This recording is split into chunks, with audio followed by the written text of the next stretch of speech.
صباح الخير أو مساء الخير عليكم حبايبي أصحاب مواليد برج الثور. هنشوف دلوقتي توقعاتك، هنشوف الأخبار عندك، هنعرف الطاقة بتاعتك. انزلوا باللايك الجميل، ولو أول مرة بتنور قناتي اشترك بالقناة، فعل الجرس على الكل عشان يوصلك مني دايما كل جديد بقدمه.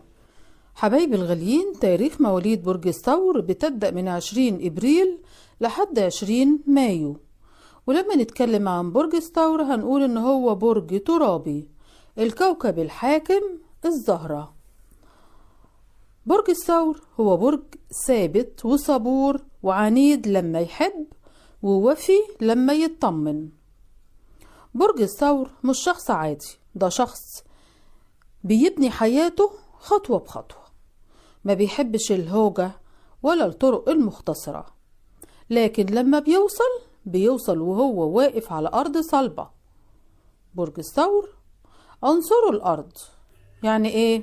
يعني الأمان، يعني الثبات، يعني إحساس عالي بالقيمة، وبيحس بكل حاجة جواه حتى لو ما بيظهرش ده للناس.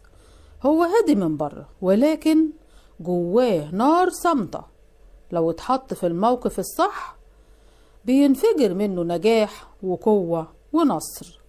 ولما نتكلم عن العشريات الثلاثة لبرج الثور هنقول إن العشرية الأولى بتبدأ من 20 إبريل لحد 30 إبريل. أنت أكتر ثور عنيد في حقك، بتحس إنك اتظلمت كتير قبل كده، ولكن اليوم تحديدا بيبدأ يعوضك عن صبر طويل. العشرية دي عليها نور قوي من الكواكب، وبيبان في قرارات حاسمة كنت مأجلها من زمان. أما العشرية التانية من 1 مايو لحد 10 مايو، انت ثور ذكي جدا في التعامل، بس قلبك كان تقيل شوية الفترة اللي فاتت. النهاردة في إحساس إنك أخيرا بدأت تفهم اللي حواليك صح، وفي كشف أوراق وخيوط كانت متشابكة بدأت إنها تتفك. أما العشرية التالتة من 11 مايو لحد 20 مايو، انت أكترهم حساسية وأكترهم تأثير بالطاقة. النهاردة بيحمل لك رسالة قوية من الكون، إن التعب اللي فات كان تجهيز مش عقاب. برج الثور انت النهاردة فيه هدوء داخلي غريب، حتى لو الدنيا حواليك مش مثالية. انت بدأت تتصالح مع نفسك وتقول أنا عملت اللي عليا والباقي على ربنا.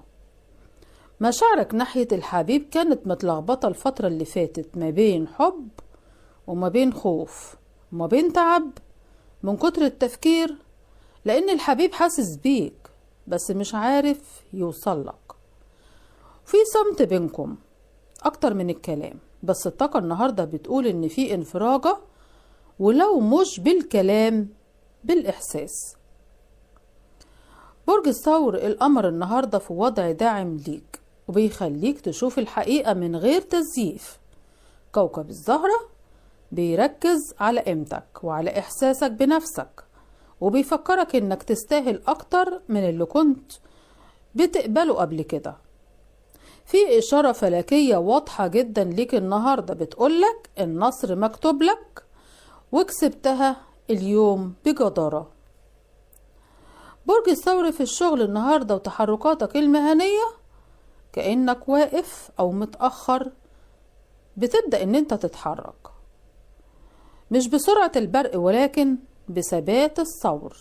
في شخص في العمل كان شايفك منافس، النهاردة بيبدأ يعيد حساباته، ولو بتفكر في تغيير أو خطوة جديدة الطاقة بتقولك خطط بهدوء والتنفيذ قريب بإذن الله. برج الثور بالنسبة لتعاملك مع الناس، انت النهاردة اكتر وعي، مش كل ابتسامة بتصدقها ولا كل كلمة بقت تأثر فيك. في شخص كان بيلعب على مشاعرك النهاردة بتشوفه على حقيقته، وفي شخص تاني واقف جنبك بصمت بس صادق.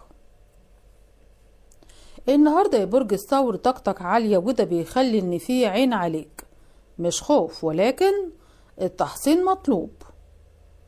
اخفي كلامك عن خططك، واللي تحب ان انت تعمله اعمله في هدوء وما تقعدش تتكلم عنه، خبي وداري يا برج الثور. أما بالنسبة للمال، الفلوس مش جاية فجأة أو مش جاية مرة واحدة، ولكن جاية بثبات، في فرصة وفي باب رزق، بس محتاج منك شوية صبر، بس إن شاء الله مضمون. ابتعد عن المخاطرة النهاردة. الحبيب النهاردة متراقب من شخص من برج هوائي، جوزاء أو ميزان أو دلو، وفي كلام بيتقال بس مش كله حقيقي. الأفضل ما تدخلش طرف ثالث بينك وبين اللي انت بتحبه.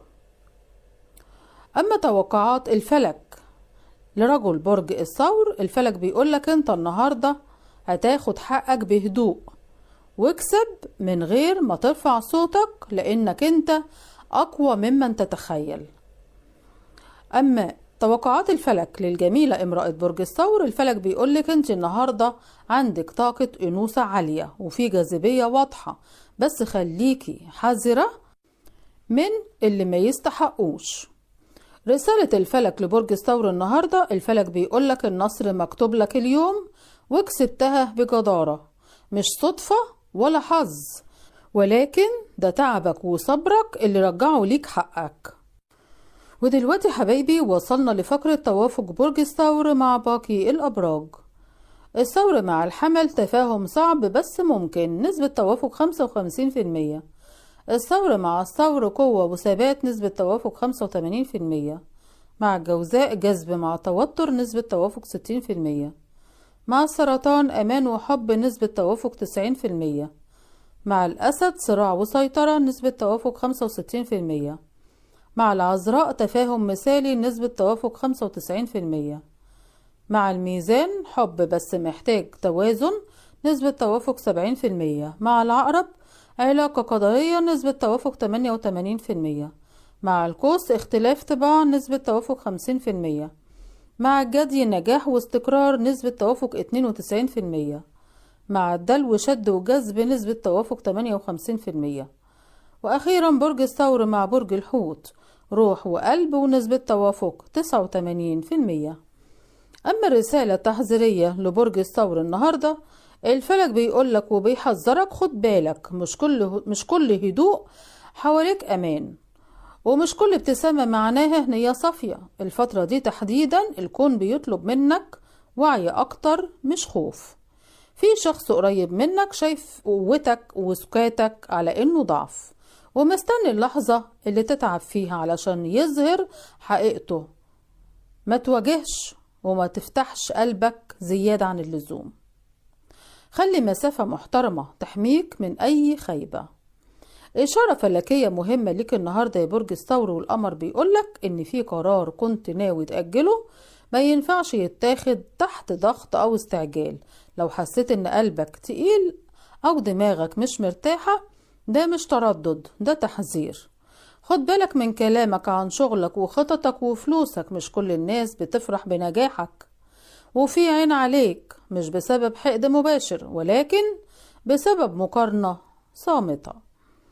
العاطفة كمان محتاجة حذر، لو الطرف التاني مش واضح أو بيلعب على وتر الشفقة أو الذنب، اوعى تكمل بدافع العشرة.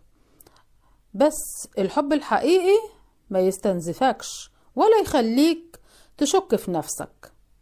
جسمك كمان بيوصلك رسالة إن التعب اللي بتحس بيه مش كله مجهود، في ضغط نفسي متراكم. اهدى ونام كويس وابعد شوية عن الزحمة والتفكير كمان الزيادة. وأهم تحذير النهاردة إنك ما ترجعش لنقطة قديمة لمجرد إنك حاسس بالوحدة.